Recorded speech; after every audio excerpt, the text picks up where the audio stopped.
Rappelez-vous, pour cette leçon, on a affaire au déplacement d'un Word. Et pour cette leçon-là, nous allons d'abord vous dire qu'on a identifié beaucoup de parties dans un document Word. On a ce qu'on appelle une lettre, un mot, une ligne, un paragraphe, une phrase, un texte lui-même, une page écran, etc. Voilà différentes manières pour se déplacer. Le curseur étant notre principal repère, il est par exemple dans notre cas entre V et O de vous. Pour me déplacer de la gauche vers la droite, je vais utiliser ce qu'on appelle les flèches directionnelles. Souvenez-vous, ce sont ces 4 flèches-là. L'une permettait de monter, l'autre de descendre. Et les deux autres permettaient de faire le déplacement latéral. Pour un déplacement à droite, c'est cette flèche. Pour un déplacement à gauche, c'est celle-ci. Mais ça, c'est pour me déplacer lettre par lettre. Il y a ce qu'on appelle les pas. Comme ceux qui font la programmation, ils savent comment incrémenter d'un pas de 1, d'un pas de 2, comment sauter par lettre, comment sauter par mot, comment sauter par etc. Ça, c'est un déplacement lettre par lettre. L'autre déplacement qui reste, c'est le déplacement mot par mot. Mot par mot, cette fois-ci, je vais maintenir la touche CTRL et cliquer sur la flèche gauche ou droite pour me déplacer de la gauche ou bien de la droite. Je suis là, je maintiens CTRL, je clique sur la flèche de droite, je me déplace d'un mot. Deux mots encore, deux mots. Je saute mot par mot, mais je vais vers la droite. Le sens inverse avec la flèche A. De gauche, je fais ça. Ça, c'est le déplacement, mot par mot. Pour se déplacer d'une ligne à une autre, le curseur étant ici sur la première ligne, un clic sur la flèche en bas permet de descendre d'une ligne. Regarde. Regarde. L'inverse permet de monter d'une ligne. Et ce n'est pas tout. Je peux aussi y joindre la touche CTRL pour faire un déplacement paragraphe par paragraphe. Je maintiens CTRL, je clique sur la flèche en bas, ça me fait descendre d'un paragraphe. Je maintiens CTRL, je clique sur la flèche en bas, ça me fait descendre encore d'un paragraphe.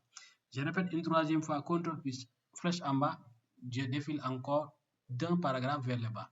L'inverse permet de monter vers le haut. CTRL plus flèche en haut, CTRL plus flèche en haut, CTRL plus flèche en haut. Et quand je suis en haut, je ne peux plus monter. C'est le maximum, c'est le sommet. Je m'arrête. Il reste quoi? Le déplacement page écran par page écran. On avait tous appris aussi PGDN et PGUP. Comme ici. Pour d'autres claviers, c'est cette flèche-là et cette flèche-là. Ce sont les flèches qu'on appelle page écran en haut vers le haut, page écran vers le bas. Sur d'autres claviers, c'est PGUP, page écran vers le haut, PGDN, page down, page écran vers le bas. Regardez, il suffit de cliquer pour défiler d'une page.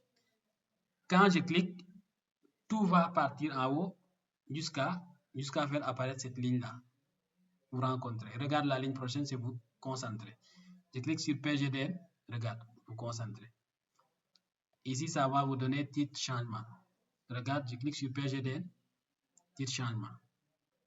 Je fais l'inverse, PGUP, ça va me faire monter vers le haut. Et quand on combine CTRL à ces touches-là, ça va nous permettre de défiler d'une page à une autre. On est à la page 1. Regardez ici en bas. Parce que les pages aussi permettent de nous repérer. Ça permet de nous dire que je suis à telle page, sur tel nombre de pages. Page N sur page 3, c'est-à-dire je suis à la page 1, sur un document qui est constitué de 3 pages. Je maintiens CTRL, je dis PGDN, je dis à la page 2 sur 3 pages. CTRL PGDN, je suis à la page 3 sur 3. L'inverse, CTRL plus PGUP, ou page d'écran vers le haut, permet de défiler vers le haut. C'était encore un mode de déplacement d'une page à une autre. Il reste ces gaillards-là. End et home, ou début et fin. Pour certains claviers, pour d'autres, c'est cette flèche oblique-là et la flèche fin. Ça, c'est début ou home. Ça, c'est fin ou end. Ces flèches permettent de faire quoi? Même si je suis ici, dans cette ligne-là, quand je dis end, ça amène le curseur directement à la fin de la ligne. La fin de la ligne est là. Quand je dis home ou début, ça permet d'amener le curseur au début de la ligne. Donc, ces deux signifient début de ligne, fin de ligne. Début de ligne, fin de ligne. Début de ligne, fin de ligne. Ce sont ces deux options-là. Fin, fin de ligne. Home, début de ligne. Ou end et home. Début et fin. Maintenant, quand on combine aussi la touche CTRL à ces touches-là, CTRL plus end permet d'atterrir à la fin du fichier.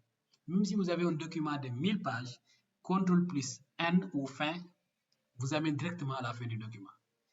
CTRL plus home ou début vous amène directement en haut du document, au premier caractère de votre fichier Word. CTRL end, fin de document, CTRL home, début de document. Et vous avez exactement les différents types de déplacements qui vont changer toute la manière dont vous manipulez Microsoft Word. Croyez-moi, on va continuer dans la prochaine vidéo avec les sélections.